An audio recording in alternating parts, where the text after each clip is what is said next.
Buenos dias todos oyentes. Nous espérons que vous avez passé une agréable fin de semaine. Dans le nouveau numéro de Plateau Foot Europe ce lundi, passage en revue des majeurs. La Liga avec le Barça au petit trot, le Real renversé par Girona, le FC Séville craque à Villarreal. En Serie A italienne, Naples lâche du lest, l'AC Milan retourne à l'Atalanta, la Juve se balade. En autre rang, le Bayern revient sur Dortmund, Leverkusen enchaîne contre Düsseldorf. Mbappé, puissance 19 en Ligue 1 Conforama, Marseille qui fait du 3 à la suite et retrouve la 4e place au classement. L'heure est à la FA Cup en Angleterre. Chelsea affronte Manchester United en 8e de finale ce soir. Nous faisons le point des majeurs dans la première partie. La deuxième ouvre le débat et analyse la suite des 8e de finale aller de la Ligue européenne des champions ce mardi et mercredi. Comme tous les lundis, la parole est aux auditeurs pour vos commentaires et avis sur l'actualité de vos clubs préférés ou autres sujets. Tous présents dans le studio Messanyamé pour animer cette émission. Roméo Yetor, bonjour, comment tu vas? Bonjour, je vais bien, salut à tous les auditeurs. En pleine forme, hein? Ça va. Le week-end s'est bien passé. Très bien. Franck Lunyama, Morgan, Angelo, bonjour à toutes et à tous. On est très heureux d'être Plateau Foot Europe comme toujours. La forme y est. Non, on rend grâce. Merci d'être là. Ezekiel Ayataï, bonjour.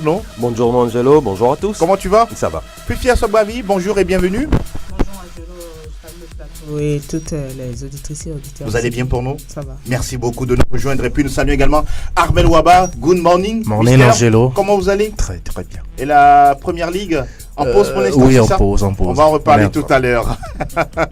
La mise en onde est signée Théo Ajavon. La réalisation vidéo, c'est l'affaire de Elom Adovon. Je suis Angelo Folicue, PFE 542, à suivre sur la 91.9 en bande FM et sur Radio Sport FM et tg.com. C'est parti. Salta el Madrid, salta el Barça, arranca el Clásico. Está el tiempo de la Liga. Ahora sí, buena la que recibe de Casemiro, nada la primera, gol. Alors, nous débutons avec le championnat des étoiles. Roméo Yetor avec cette chute, ce coup d'arrêt ou ce frein, quand même enregistré par le Real Madrid, qui plus est au Santiago Bernabéu. C'était lors de la 24e journée de la Liga espagnole. Le Real Madrid, après avoir enchaîné 5 victoires de rang, chute à domicile face à une équipe Gérone qui a aligné 10 matchs sans victoire.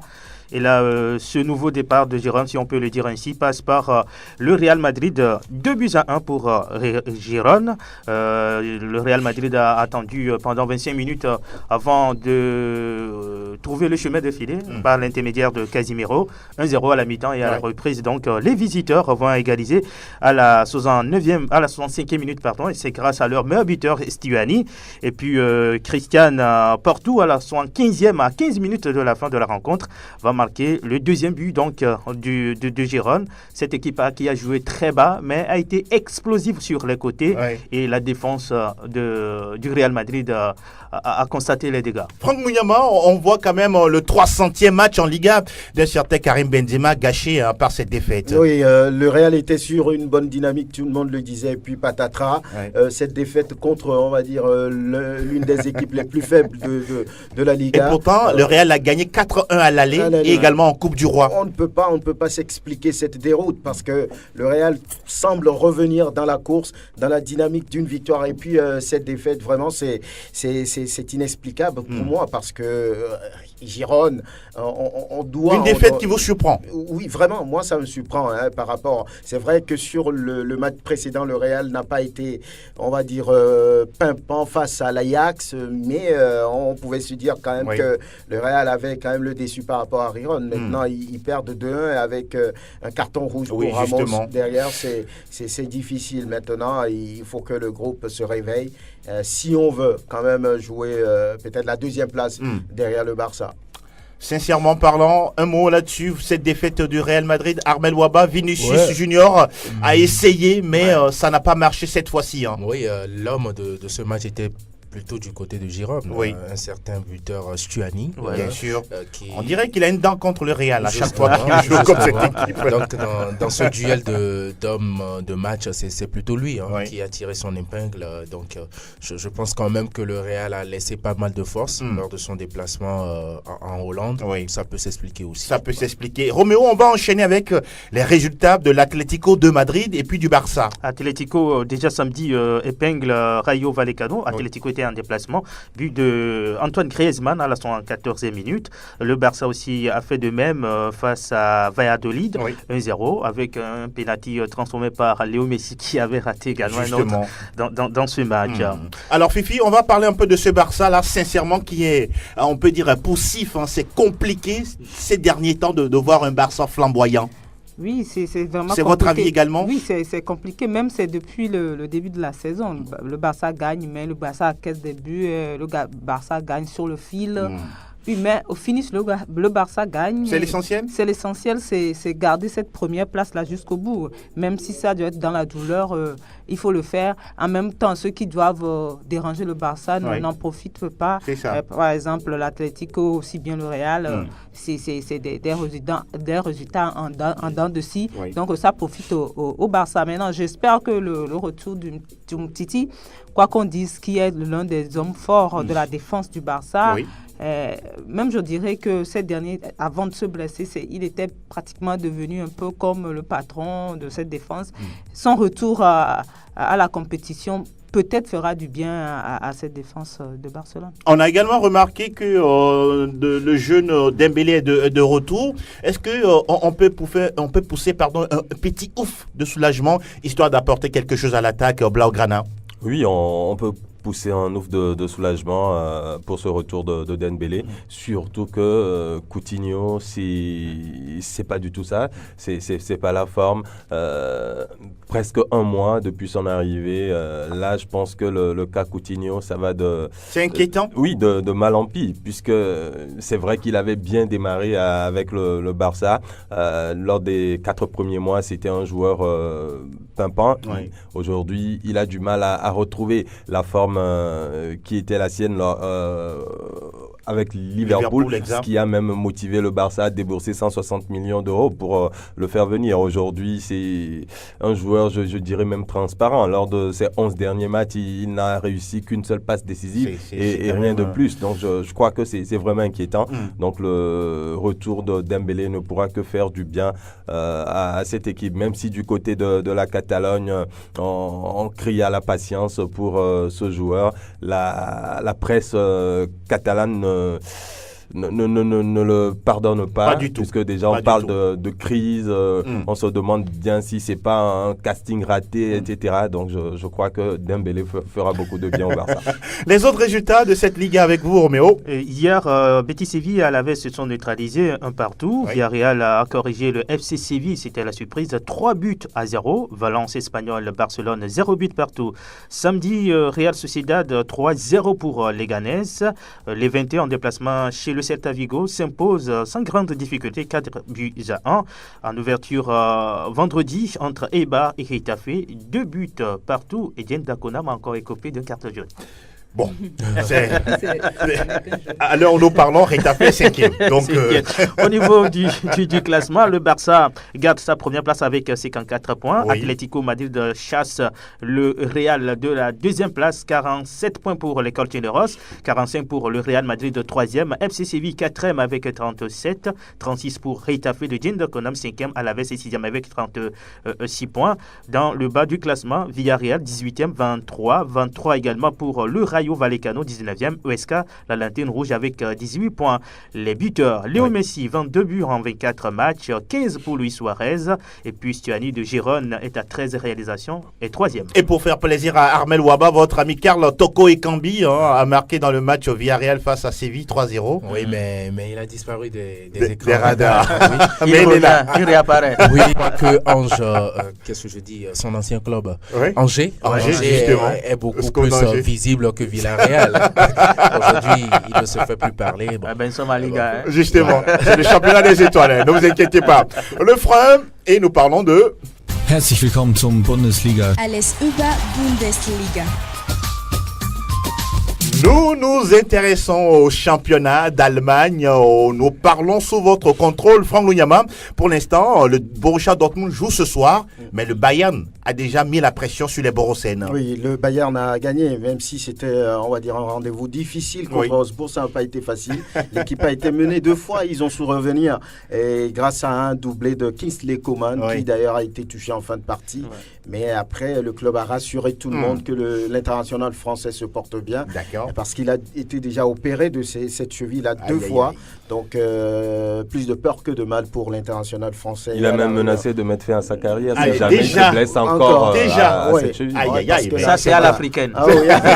C'est un très très jeune joueur. Heureusement pour ceux qui aiment le jeu de ce français Kingsley Coman, il va continuer, pas de problème. En tout cas, c'est la bonne nouvelle. C'est la bonne nouvelle. 3-2 pour le Bayern qui met justement la pression sur le Borussia Dortmund. Il y a présentement 2 points seulement entre les deux clubs. Donc le match sur les installations de Nuremberg ce soir, Dortmund est obligé de faire un résultat. De gagner ou de faire un résultat. Le championnat serait totalement relancé. Oui. D'autres résultats, Stuttgart a été corrigé à domicile par Leipzig, 1-3. Schalke et Fribourg n'ont pu marquer 0-0 à l'arrivée entre les deux clubs. Offenheim a corrigé à 9,96 3-0. Wolfsburg et Mayence également. Wolfsburg a été vraiment réaliste, 3-0 aussi face à cette équipe de Mayence. Hertha et Werder ont fait jeu égal, 1 but partout. Oui, mais sur ce match-là, il y a une particularité, Franck Lunyama, c'est le but de Claudio Pizarro à 40 ans. C'est comme du vin. À 40 ans. C'est comme du vin. Ce joueur ne finit jamais. Plus il vieillit, plus il devient bon. C'est quand même incroyable. Vraiment incroyable. Il est toujours de service. L'ancien joueur du Bayern, exactement. Il ne renonce jamais. Claudio Pizarro. C'est vraiment intéressant. Le buteur le plus âgé de l'histoire de la championnat d'Allemagne. C'est quand même magnifique. C'est un record à aller chercher quand même. Ironie de l'histoire, l'ancien record était aussi pour un joueur du Werder. Comme quoi les plus âgés ne marquent au Werder. Voilà. Et puis dimanche, il y avait 2 matchs et à noter donc ce nul, on l'a dit, entre Francfort et Mönchengladbach et la victoire du Bayer Leverkusen devant Düsseldorf 2-0. Et le match, le dernier match de cette 22e journée, on l'a dit, c'est ce soir entre Nuremberg qui accueille donc le premier, le leader, le Borussia Dortmund. Du côté des buteurs, on peut le dire, Luka Jovic de Francfort n'est pas gêné que ça, 14 buts. Derrière, il y a le Bavarois Robert Lewandowski, 13 buts, et puis Marco Reus qui est à 13 buts aussi. Au niveau classement, nous avons Borussia Dortmund en tête avec 50 points, mais le Bayern revient après sa victoire à 2 points. Bayern deuxième, 48 points. 3e, Mönchengladbach, 43 points. 4e, Leipzig, 41 points. 5e, le Bayer Leverkusen, 36 points.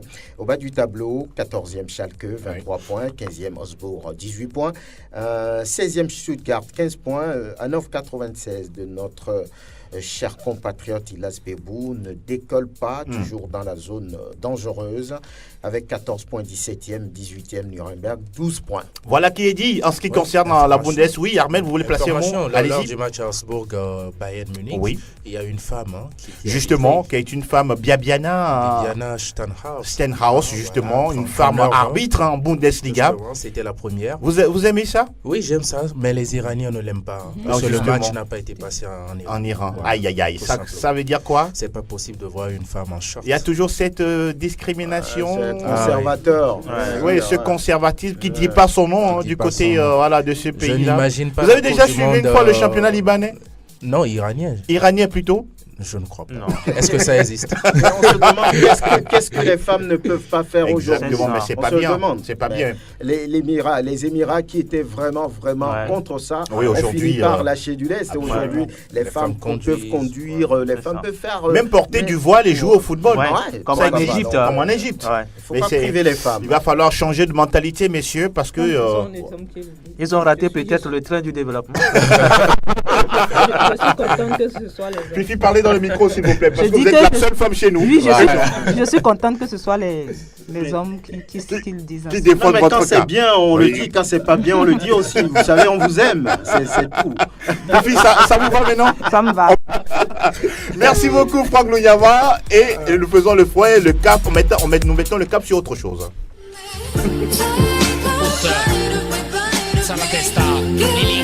Tutto Calcio Italia. Spacca la porta, segna anche Team Cup. En Italie, on sait qu'il y a eu une femme qui a dirigé le Milan AC, justement entre-temps, mais bon, pour l'instant, il n'y a pas encore d'arbitre femme. Mais bon, voilà, ça continue à jouer du côté de la Serie A italienne. Hein. Oui, ça continue de jouer. C'était la 24e journée de la Serie A. Et puis, on parlera d'abord du champion ou du patron de cette Serie A, la Juve, qui a corrigé Frosinone 3-0. Dybala, Bonucci et CR7 ont été buteurs dans ce match. Donc, le Napoli devrait réagir pour garder le cap, même si la distance y est déjà. Malheureusement, le Napoli a été tenu en échec par le Torino. 0 but partout. L'Inter Milan, de son côté, domine la Samp 2-1 avec des buts d'Ambrosio et de Nainggolan. Et du côté de la Samp, un but de Gabbiadini. Et parlant de l'autre club du Milan, le Milan AC qui était en déplacement face à l'Atalanta. C'était le choc de cette 24e journée. Et le Milan AC, qui reste donc invaincu depuis le 22 décembre, s'est encore imposé 3-1. 7e match consécutif sans défaite pour les Rossoneri. Et dans ce match, un homme a encore frappé. Ah oui, comme lui. C'est l'ami d'Armel Waba. Piantek. Christophe Piantek. Auteur d'un doublé dans ce match. Pour lui, ça fait 6 buts en 4 titularisations depuis son arrivée au Milan AC. Et maintenant, il y a un chant du côté des Tifosi. Ah oui, comme d'habitude. Piantek, poum, poum, poum, poum. Allez, il ne fait qu'aligner le but. C'est le chant maintenant du côté de San Siro. Intéressant. On parlera du Genoa qui a battu la Lazio qui a donc concédé la mauvaise opération de cette 24e journée, battue donc. Et ailleurs, la Fiorentina en déplacement domine Spal 4-1. Victoire de Empoli sur Sassuolo 3-0 avec au passage un but du Ghanéen Afriyé Aqua. Ah oui, mais il existe toujours. Oui, il est là, il est du côté de Empoli.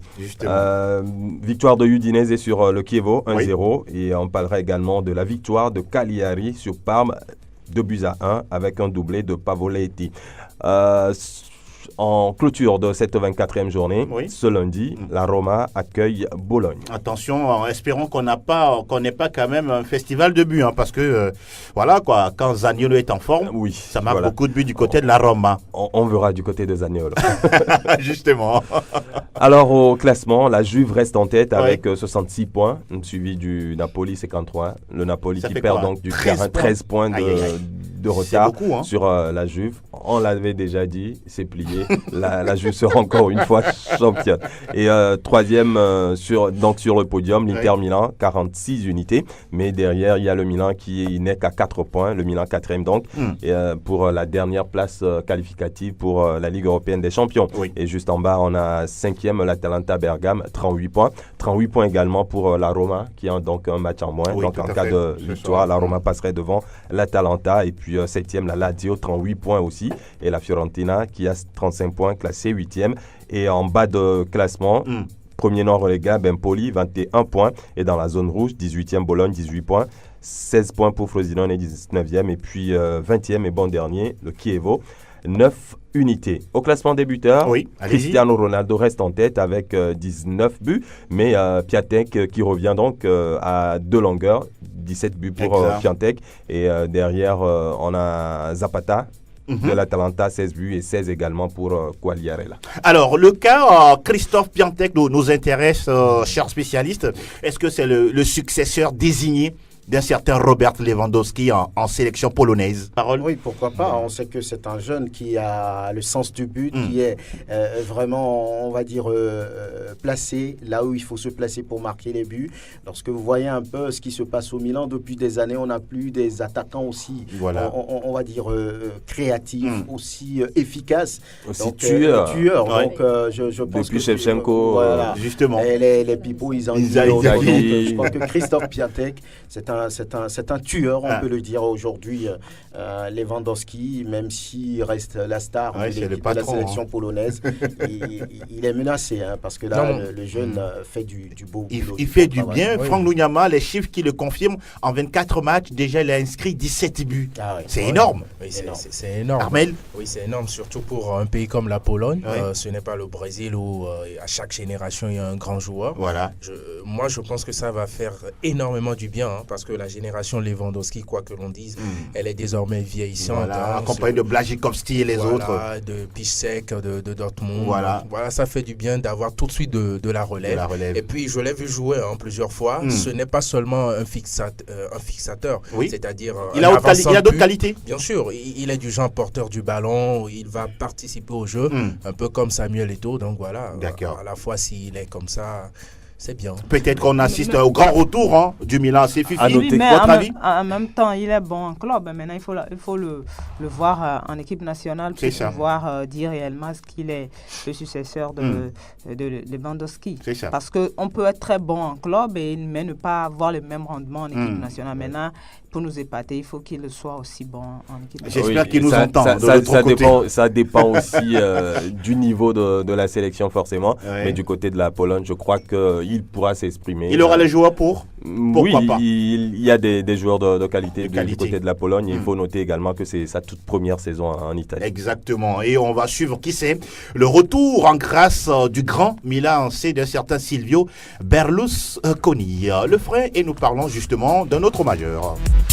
Monaco, le champion. Et quel spectacle pour une dernière victoire. 100% Ligue 1, Conforama. Lacazette réussit le sien 28e but de la saison sous les couleurs de Lyon avant de quitter le club. Alors, la Ligue 1 Conforama, 19e but de la saison de certains Kylian Mbappé avec le Paris Saint-Germain, Fifi. Et c'était hier en clôture de la 25e journée. Oui. Et face à Saint-Etienne en déplacement dans un match... qui n'a pas été très très emballé. Et on n'a pas retrouvé un très grand Paris Saint-Germain, mais en même temps, Saint-Etienne n'a pas su profiter de la méforme entre guillemets de ce Paris Saint-Germain-là et Mbappé qui est en deuxième période. Un beau but, un très beau but qui réussit quand même à donner la victoire au Paris Saint-Germain. En tout cas, Roméo Yator, est-ce qu'on peut s'attendre, c'est vrai, cette saison également, à ces coups de mou parfois du Paris Saint-Germain en Ligue 1 Conforama? Paris veut mettre à profit la Ligue des Champions, donc il ne faut pas tout donner dans des matchs qu'on peut gagner sans difficulté. Je pense que le Paris Saint-Germain désormais va gérer ses rencontres en Ligue 1 parce qu'il n'y a pas de concurrent. La Ligue 1 est déjà gagnée, donc il faut se préserver pour la Ligue des Champions parce que les Parisiens veulent faire mieux cette saison. Votre avis sur Kylian Mbappé qui affole les compteurs, Franck Ndouyama, ce joueur, aujourd'hui c'est la superstar mondiale du football? Oui, il en fait partie. Lorsqu'on voit déjà... Est-ce qu'il est déjà dans l'ombre de Messi et Cristiano Ronaldo? Bon, c'est trop tôt. On peut le dire, mais je pense qu'il reste encore quelques années pour confirmer, parce que ces mastodontes, je ne sais pas, ces ultra-terrestres que sont Messi et Cristiano Ronaldo enchaînent les performances depuis une dizaine d'années et ils ne s'arrêtent pas. Donc, je pense que Mbappé a encore besoin de temps. Mais il faut quand même avoir le courage de féliciter ce qu'il fait à son âge déjà. Parce que là, beaucoup à son âge n'ont jamais réussi à avoir de telles performances. Il a montré partout qu'il a de la qualité, qu'il a de la valeur, du talent à l'état pur. Et puis le but marqué hier démontre aussi que c'est un joueur qui sait sentir le ballon et qui peut marquer à tout moment. Donc je pense qu'il fait partie des grands joueurs déjà. Maintenant, le comparer à Cristiano et Messi, il reste encore quelques années pour faire cette comparaison. Oui, c'est sûr, il n'y a pas de comparaison possible à l'heure où nous parlons avec Cristiano et Messi. Franck l'a dit, c'est deux mondes différents. Mais ce qui est bien quand même avec Mbappé, c'est que depuis que le jeune homme a éclore, on sent une constance.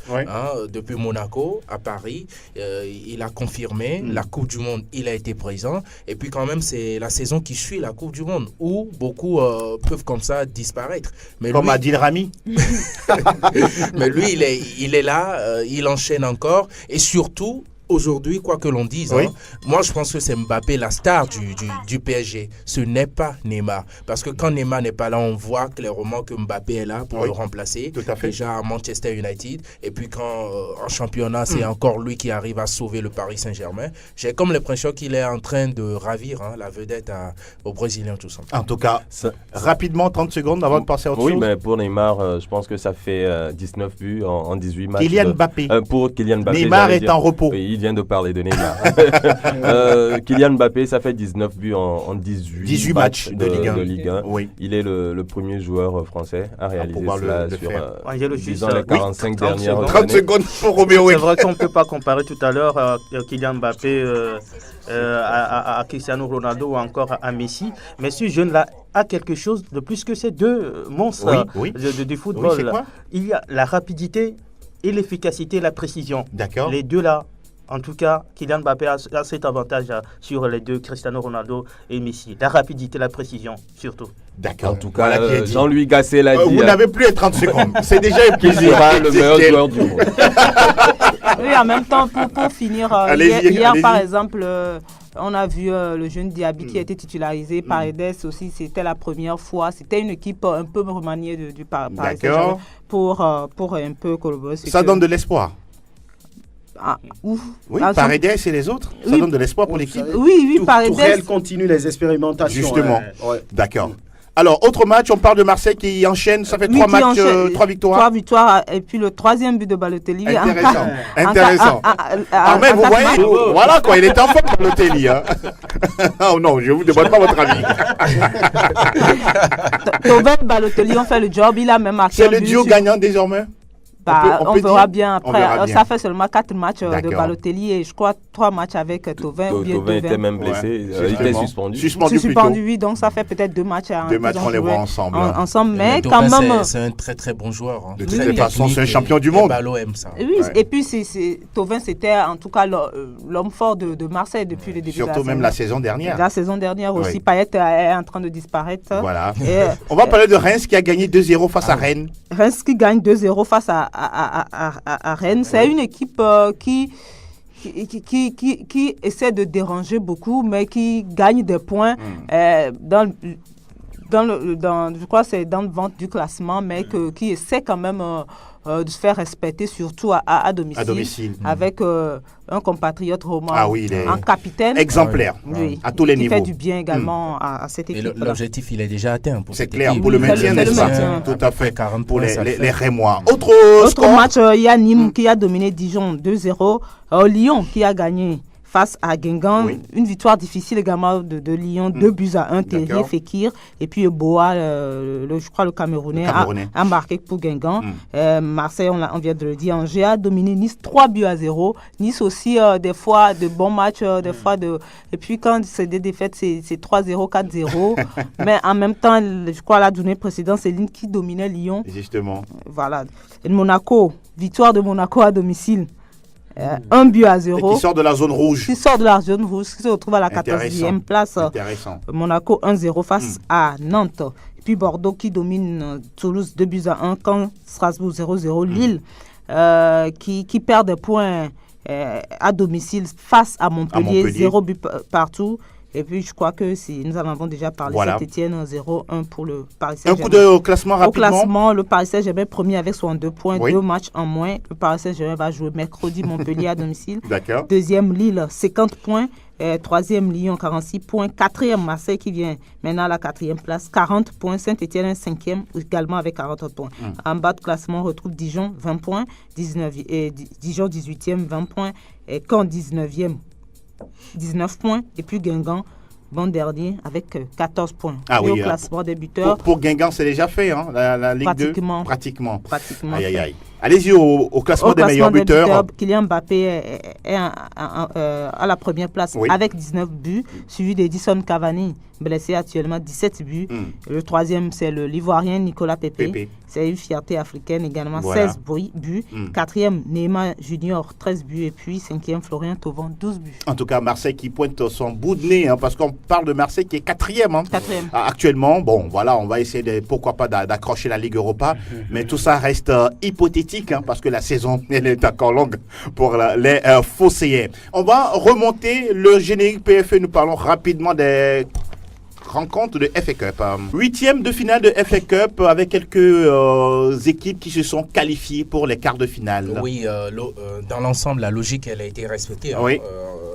Parce que les clubs de première division se sont toutes qualifiés. Oui. D'abord Watford, D'accord. À l'extérieur, aucune Park Rangers, petitement 1-0. Ouais. On a eu la qualification également, là-bas très brillante de Manchester City. D'accord. À Newport County, équipe de 4e division. Okay.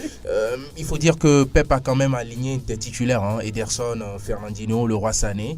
Ça veut dire l'importance de ce match. Et puis Bristol, qui a dérangé City justement la saison passée, s'est fait éliminer. C'était face à Wolverhampton. Et quand même, lundi, on a le choc ce soir, justement. De ce 5e tour. Chelsea qui accueille Manchester United. On va suivre ça. Chelsea face Franck Munyama. C'est quoi Chelsea va prendre encore 6. Encore Manchester sur la route de Chelsea. Alors, vous n'avez rien dit, c'est ça. On va suivre tout ça là. Et cette fois-ci, c'est fini et pour les majeurs et pour les cups. Et cette fois-ci, nous ouvrons la fenêtre de...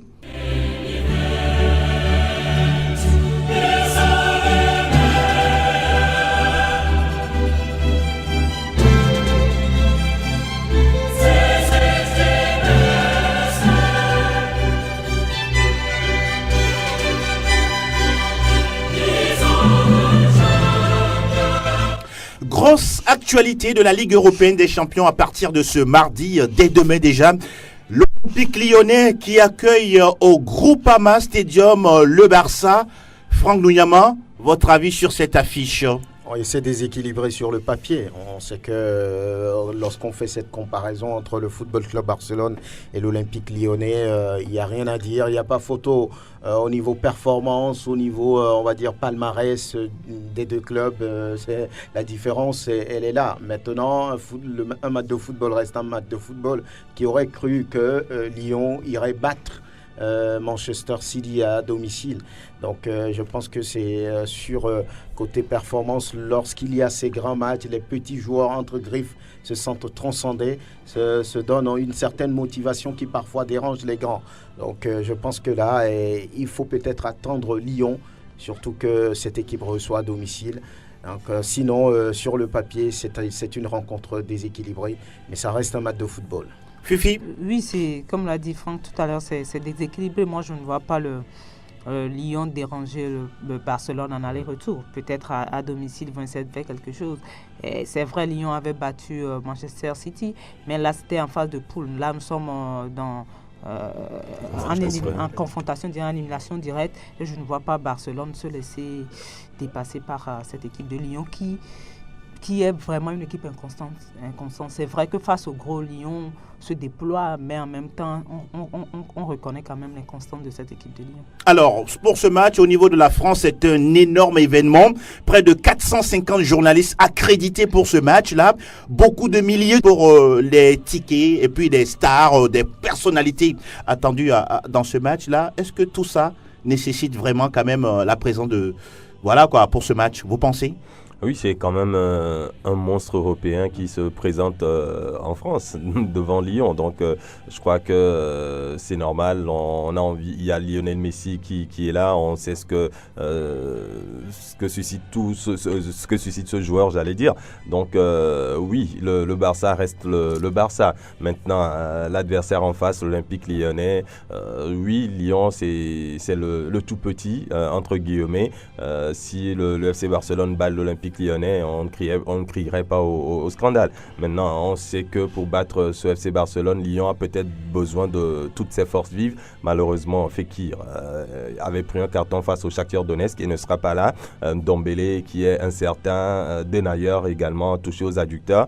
Là, ça craint un peu pour ce Lyon. Maintenant, on sait que depuis le début de la saison, le FC Barcelone est vraiment dérangé quand l'équipe en face essaie de jouer haut, de le presser. Donc, est-ce que les Lyonnais vont-ils oser pour presser ce FC Barcelone? Parce que dans la relance, on sent maintenant au FC Barcelone qu'Iniesta n'est plus là. Ce relanceur qui manque, c'est justement pour ça que notre cher ami Coutinho était arrivé, malheureusement. C'est pas le cas. Alors, rapidement, vous voulez vous mouiller sur ce duel avant de parler de Liverpool-Bayern, Roméo? Oui, je pense que tout peut se passer dans ce match, même si sur le papier, Lyon ne part pas avec la faveur des pronostics. On connaît un peu la qualité individuelle des joueurs lyonnais, même si Fekir n'est pas là, Memphis Depay est là, le Burkinabé, Bertrand Traoré également. Il ne faut pas oublier le goal Lopez, qui avec pas mal d'expérience. Le bémol du côté des Lyonnais, c'est que cette équipe, ça fait déjà 13 ans qu'elle n'a plus arrivé à ce niveau de la compétition et déjà en 6 confrontations entre les deux clubs. Le Barça 4 victoires, 2 matchs nuls. Le Barça qui a déjà marqué 16 buts contre le Lyon. Lyon n'a marqué que 7 buts. Je pense que sur le papier, au niveau de l'expérience, le Barça l'emporte largement parce qu'en 8e de finale, c'est rare de voir le Barça être éliminé. Intéressons-nous à une autre grosse affiche, c'est Liverpool à Anfield Road qui accueille le Bayern Munich. Est-ce que là aussi on peut parler d'affiches déséquilibrées, Armel? Oui, déséquilibrées pour ce qui est du vécu de ces deux clubs ces dernières années, on va dire. On sait que Liverpool, ce n'était plus forcément cette équipe Champions League qu'on a connue dans les années 2007, avec notamment la victoire sur Milan. Non, c'est une équipe qui revenait justement, et moi je pense que le Bayern part favori, parce que le Bayern c'est présent, c'est minimum demi-finale chaque saison, mais je pense quand même que Liverpool a su souffrir face au Paris Saint-Germain par exemple à la maison, avant quand même d'aller sombrer au Parc des Princes, pardon. Donc dans l'ensemble c'est un match un peu indécis à mon avis. C'est indécis parce que le Bayern aussi ce n'est pas la meilleure forme. On a vu le Bayern en match de groupe, même si le Bayern était premier, la petite équipe de l'Ajax entre guillemets a pas mal dérangé cette équipe du Bayern. Ça veut dire qu'aujourd'hui Liverpool a les cartes qu'il faut. Oui, Liverpool c'est Salah, c'est Mané, des joueurs vraiment qui peuvent aller titiller cette défense bavaroise qui n'est pas non plus sereine, avec notamment désormais l'absence de Boateng, Hummels qui n'est pas tout le temps régulier. Oui, le Bayern présente aussi des incertitudes. Franck Luyama? Oui, ce match reste un match indécis pour moi aussi parce que les deux clubs, c'est vrai, en championnat, et c'est quand même de faire le boulot, de tenir le boulot. Sur le plan statistique, le Bayern, c'est vrai, sur la régularité, est un peu devant le club anglais. C'est des clubs qui ont déjà gagné la compétition, qui ont certainement une certaine expérience par rapport à la gestion de ces genres de matchs. Maintenant, le Bayern ne rassure plus depuis quelques mois. On se demande ce que ce club va présenter face à Liverpool. Le dernier match, je ne me souviens pas, j'ai cherché, je ne me souviens pas d'avoir vu les deux clubs en Ligue des Champions. Il y a eu un match en 2017 organisé par un sponsor des deux clubs, Audi Cup, où Liverpool a gagné 3-0. Donc je pense que ça peut être peut-être un coup de pouce au niveau de la psychologie. J'ai envie de dire que ça part sur 50-50. Mercredi, on aura 2 autres affiches. Oui, on va parler de Schalke face à Manchester City. Fifi, est-ce que les Allemands peuvent faire douter les Sky Blues? Je ne pense pas, et quand nous prenons les deux équipes sur le papier, Manchester City est largement au-dessus, vu tout ce que Manchester City a fait en championnat et depuis le début de la saison, aussi bien en Ligue des Champions. Je crois que sur le papier, Manchester City part largement avec les faveurs des pronostics. Maintenant, la Ligue des Champions, ça peut se jouer à des détails, et avec Schalke bien en forme, peut déranger cette équipe de Manchester, mais au bout, je crois que sur les deux matchs, en principe, Manchester City devait l'emporter. Roméo, voilà. C'est une saison un peu difficile pour les Allemands, même en championnat. Ouais. Schalke n'arrive pas à produire un résultat assez convaincant. Maintenant, face à City, que dirige Pep Guardiola, qui connaît bien la philosophie du foot allemand, ça va être compliqué pour les Allemands. Maintenant, je crois que Manchester City a appris de sa défaite face à Lyon. Il ne faut pas sous-estimer donc l'adversaire, surtout quand on est en déplacement, il faut se méfier. Alors, le dernier match des huitièmes de finale, ce sera mercredi. L'Atlético de Madrid, Ezekiel, face à la Juventus. Ah oui, beaucoup parlent de duel de gladiateurs.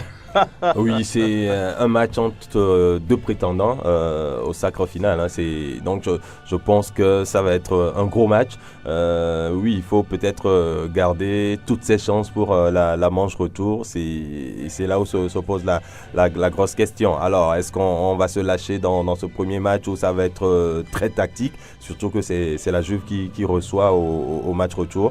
Donc, les Italiens pourront tenter de faire le service minimum ou l'essentiel en Espagne, puis au retour à la maison, essayer de prendre ce ticket qualificatif. Maintenant, l'Atlético qui ne sait jouer, je crois, que d'une seule manière, attendre ou essayer de bloquer l'adversaire et de mettre les occasions qui arrivent dans le but. Maintenant, on sait que l'Atlético, c'est à domicile. Si l'Atlético encaisse en premier, ça va être difficile. L'Atlético sera obligé de jouer, d'ouvrir le jeu, et ça peut être compliqué. On a vu justement l'Atlético la dernière fois face au Real Madrid. Bien sûr, dans le voilà, on a vu ce que ça a donné. Donc je pense que tout passera par là. L'Atlético, je crois, sera très tactique dans ce match, un match fermé du côté de l'Atlético qui procédera par des contres. Autre aspect, rapidement, avoir su ce match. Un match atypique qu'aime Alvaro Morata. Ce joueur-là, il a le syndrome aujourd'hui du côté des Colchoneros. Voilà, de se venger face à ses anciennes Pourquoi équipes. Se venger? Je ne l'ai pas pour lui poser la question. Mais bon, c'est un constat. Donc, je pense qu'à part Griezmann, à part Diego Costa, à part d'autres valeurs de l'Atlético, il va falloir que la Juve se méfie véritablement de cet Espagnol-là qui aime ce genre de match tueur. Mais bon, moi je pense que dans ce match quand même, la Juve doit partir favori, tout de même, parce que l'Atlético ces dernières années en Europe, ce n'est plus ça, On se souvient d'une saison où même l'Atlético est sorti en phase de poule. Donc voilà, je pense que la Juve est devant. En tout cas, on va suivre ces 4 matchs. Oui, allez-y Franck. C'est un match entre deux clubs avec deux défenses réputées très solides, qui ne prennent pas beaucoup de buts, donc ça va se jouer à ce niveau. Mais je pense que lorsqu'on fait globalement l'analyse, la balance penche un tout petit peu du côté des Bianconeri. Parce qu'ils ont en leur sein pas forcément. Un certain Cristiano Ronaldo, un buteur patenté de cette Ligue des Champions. Il adore cette compétition. Et voilà quoi, lorsqu'il entend cette... Cristiano, vous imaginez Et puis entre-temps, deux récents finalistes de la compétition. Et puis entre-temps, il y avait Griezmann qui dit qu'il mange à la table maintenant de Cristiano et de Messi. C'est le moment de le prouver. Ah oui, vraiment. Entre les deux, entre les deux, et puis sur le plan européen, il y a quand même un écart. Oui, il y a un gouffre de toutes les façons. Cristiano, c'est 5 ballons d'or. Oui, pour Griezmann, c'est un téléchargement. Et Cristiano a sauf parce que cette saison, depuis le début de la Ligue des Champions, il n'a pas beaucoup marqué. Il a vraiment envie de revenir très très fort dans cette compétition avec un nouveau challenge. Alors, et on a également au studio Joël Aya avec nous. Sur ces 4 huitièmes de finale, allez, quel est le match qui vous intéresse le plus? Atlético, Juventus naturellement. Parce que je sais quand même qu'il y a beaucoup de choses quand même qui vont se passer dans ce match. La Juve qui vient du côté de l'Atlético juste pour déranger, pas faire le maximum. Allez-y, Joël. Et je vois que Ronaldo déjà s'apprête, il a déjà annoncé qu'il ferait l'impossible pour gagner la Ligue des Champions avec la Juve cette saison. Et j'espère qu'il sera à la hauteur puisque depuis un bon moment, depuis son triplé face à Atlético, il joue, il est un petit peu en dedans face à cette équipe, surtout à domicile. Mercredi prochain, j'espère qu'il fera la différence. La dernière fois, vous aviez dit que United devrait éteindre facilement le Paris Saint-Germain. Oui. Ça a été le contraire. Oui. Et aujourd'hui, qu'est-ce que vous dites après avoir... Non, nous, à Manchester, nous sommes fair play. Oui. C'est vrai que... C'est toujours facile de dire ça après une défaite. Non, pas facile. C'est vrai que c'est un peu... C'est pas du tout possible. Est-ce que vous avez compris cette défaite-là? À quelque part, je me dis... Oui. j'ai retrouvé Soldier dans la peau de Ferguson en 2007, je crois, ou bien 2009, à la finale. 2009 face au Manchester-Barça. Parce que je me dis, il suffit que 2 joueurs se blessent. Parce qu'on suppose qu'on ne s'attendait pas du tout. Parce que depuis le début du match, on se rend compte que Martial n'était pas dans le jeu. Il a raté plusieurs occasions, aussi désamorties. On se demande, mais qu'est-ce qui se passe? Et subitement, il se blesse. Et juste après lui, c'est Lingard qui suit. Et subitement, Manchester décide de laisser le milieu de terrain au Paris. Manchester a décidé de laisser Manchester était forcément obligé. Oui, je peux dire qu'à un moment donné, il n'arrivait plus à gérer le groupe parce qu'il était debout, il n'arrivait même plus à donner des consignes. Il était là, il regardait les joueurs. D'accord, finissez, chutez s'il vous plaît. Se battre et puis voilà, malheureusement ça n'a pas payé, mais ce n'est pas encore fini, on a perdu la bataille. Mais pas la guerre. Alors, c'est bien, merci beaucoup. Alors, on va justement aux auditeurs au 92 03 60 31 97 24 26 26 pour se prononcer sur l'actualité de leur choix justement dans cette émission au Plateau Foot Europe. On va prendre le premier auditeur avec Théo Javon. Auditeur, bonjour. Auditeur, bonjour. Oui, comment vous allez, Padé nous Padé? Je vais très bien, et vous? Oh, nous allons tous bien ici dans le studio Messan Yamim. Nous écoutons. Très bien. Juste demander à Joël Aïe, c'est la blessure de Martial et de l'autre joueur qui a fait des fêtes de la fois passée. Oui, c'est ça. Mais c'est ce qu'il a dit en substance. Ah d'accord. Les Lyonnais aussi disaient que quand Neymar n'était pas, si Neymar était pas là, ils allaient prendre 4. Ce serait pire. Bon, juste un petit bonjour à vous et rigoler un peu. Ben oui, ça fait du bien. Le match Juventus Atlético me ferait pour pur. C'est ça. Et après un double de ça me fera plaisir. Vous serez au rendez-vous? Très bien. Ça c'est clair. Merci beaucoup, Kao Carré, et très belle journée à vous. À bientôt. On va prendre quelqu'un d'autre derrière vous. Auditeur, bonjour. Bonjour, le plateau de Plateau Foot Europe. Oui, nous vous saluons également. Comment est-ce que vous vous portez? Je me porte très bien comme Pierre en Italie. Ah oui, nous vous écoutons. Oui, c'est bien pour nous. On est déjà champion en Italie. D'accord. Maintenant, il faut préparer la Ligue des Champions avec le CR7 qui a soif de la Ligue des Champions. Il n'est pas déjà rassasié? Non, pas encore. On est qu'à 121, donc on voudrait aller 140. D'accord. On veut mettre là-bas très haut. Voilà, ce qui est dit. Et je crois que mercredi, il a un doublé pour nous. C'est ça. Et si le point de Kylian Mbappé comparé à Richarlison, moi je lui donne 5 ans. Si le même niveau, s'il peut rester sur le même niveau à 5 ans, là, je peux le mettre.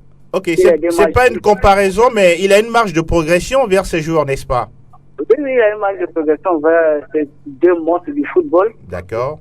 Mais pour le moment, on ne peut pas les mettre sur le même pied d'égalité. Parce qu'il a, même s'il est champion du monde, il lui reste beaucoup à faire. Surtout là en France, il n'a qu'à venir en Espagne ou bien en Italie ou bien en Angleterre pour pouvoir voir. Ça arrive, comme dit Roméo. Sinon, il fait mieux que Cristiano à l'âge là. Ça ne faut pas l'oublier. Bonjour à vous et toi. Merci. Merci beaucoup. À très. Merci beaucoup. Merci et à bien des choses à tous ceux qui habitent du côté d'ADU. Alors, et l'homme le Bavarois, bonjour. Oui, bonjour. Comment vous allez? Très bien. Alors, oui, nous vous écoutons. Vous avez un grand match face à Liverpool, hein? Bien sûr. Ce mardi. Ça va bien se passer pour vous à la fin? Oui, ça va bien se passer. Quelles sont vos forces dans ce match? Nos forces? Oui. Premièrement, notre gardien. D'accord. Notre milieu, avec Alcantara, Martinez et Goretzka. Et les 3 qui sont devant là. Lewandowski n'est plus présentable. Coman et Serge Gnabry. Vous êtes fort partout, on dirait.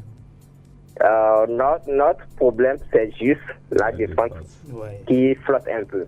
D'accord. Mais j'espère qu'on va gagner. Vivement. Oui. Et les Liverpooliens également espèrent gagner. On verra. Merci l'homme de nous avoir appelés dans cette émission. On s'écrit en e-box après, ne vous inquiétez pas. Autre auditeur derrière. Bonjour auditeur. Bonjour PFE. Vous allez régler un peu le volume de votre poste récepteur s'il vous plaît. Ok, moi c'est Oussou Abel, international béninois depuis Tokyo Casablanca. Abel, bonjour, comment ça va? Ça va très bien, monsieur Angelo. Alors, nous vous écoutons, Abel. Ok, et tout juste une situation d'abord pour le plateau d'Europe. Oui, allez-y. Comme nous le constatons souvent sur RFI, Café Sport, et une opposition entre Rémi Ngono et David Barré. On voit toujours que sur PFE, il n'y a pas d'opposition de grands journalistes. Alors que vous êtes tous des talents que nous aimions et nous apprécions beaucoup. Donc j'aimerais qu'il y ait quelqu'un Rémi Ngono et quelqu'un David Barré sur le plateau pour que les débats soient un peu houleux. D'accord, c'est bien entendu. On va essayer. Je salue mon boss Roméo Yetor. D'accord. Merci beaucoup Abel pour la... Merci beaucoup pour la suggestion. Oui, vous deviendrez des fanatiques alors. Parce que là, opposition, il y a quelqu'un. On va prendre. On a encore quelques. Oui, il y a quelqu'un d'autre. Théo, oui. Bonjour, auditeur. Auditeur, bonjour. Vous êtes en direct dans l'émission PFE. Oui. Bonjour, monsieur. Parlez un peu plus fort, s'il vous plaît. Bonjour. Comment vous allez? Oui, c'est Kolani. Alors, Kolani, comment est-ce que ça va? Oui, ça va, monsieur. C'est Kolani, dit le ministre. C'est mon surnom, ça. Allez-y, nous vous écoutons. Le ministre des Sports, disons. Allez-y, nous vous écoutons. Oui. Bon, j'aimerais, par rapport au match de demain et après-demain. Oui. Sinon, sur le papier, je vois que le Barça est un peu favori, mais sur le terrain, il faut le démontrer. Et bon, le match Bayern-Juventus et Bayern contre Liverpool, c'est un match très équilibré. D'accord. Merci. Mais bon, j'aimerais aussi faire une petite analyse par rapport aux auditeurs qui appellent souvent. Rapidement. Pardon? Allez-y vite. Oui, sinon, il y a des deux auditeurs, bon, je ne leur comprends même pas par rapport à leurs analyses. Par exemple, si lui supporte le Barça, et bon, supposant le Real joue contre de la vie, il dit bon, sûrement Kotoko va gagner le Real. Non, mais comme ça, il faut faire des c'est son avis. Chacun a son avis, je suis désolé. Tu rencontres démocratique, tout simplement. Ils sont des supporters. Voilà, fini. On aura l'occasion de revenir sur ces huitièmes de finale aller de la Ligue européenne des champions. Armel Ouaban, on va saluer quelques personnes. Oui, on va saluer Roméo Yetor. Ouais, salut. Koudjo. Ouais. Et puis Agathe, la supportrice du Real. D'accord. Ezekiel. Bonjour à l'Espatassé, bonjour également à Latif du côté de Didiolé. Je dis bonjour à Rachida Lassani, oui. Manu Akwete, Maussi Moncho et toute l'équipe de Mouzou FC. Alors, nous saluons également Mousse, Kossi Nandja, Désiré Kouete, Sam Labi et puis à Bémété. Alors, Franck Nouniama. Oui, bonjour. Vos Gloria, salutations. bonjour Esther, bonjour à Ibrahima Abdelkader, bonjour Mohamed Touré.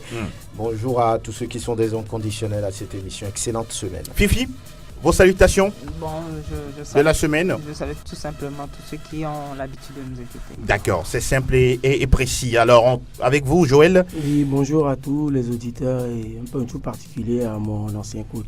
Ah oui, on dirait que vous avez un pacte avec votre ancien coach. Hein. Oui. Bon, voilà, c'est bien noté. On salue également Fabrice. Et comme vous l'avez dit d'entre-temps, on salue également qui? Roméo Yetor. Bah, moi, je ne suis pas Rémi, mais je suis Romy. C'est mon adversaire.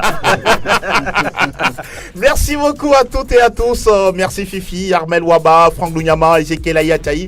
Merci également à Théo Javon qui a assuré la mise en onde. La réalisation vidéo est signée Elom Adovon. Merci de nous avoir suivis. On reste ensemble pour la suite des programmes sur Sport FM. La radio qui mouille le maillot. À très bientôt.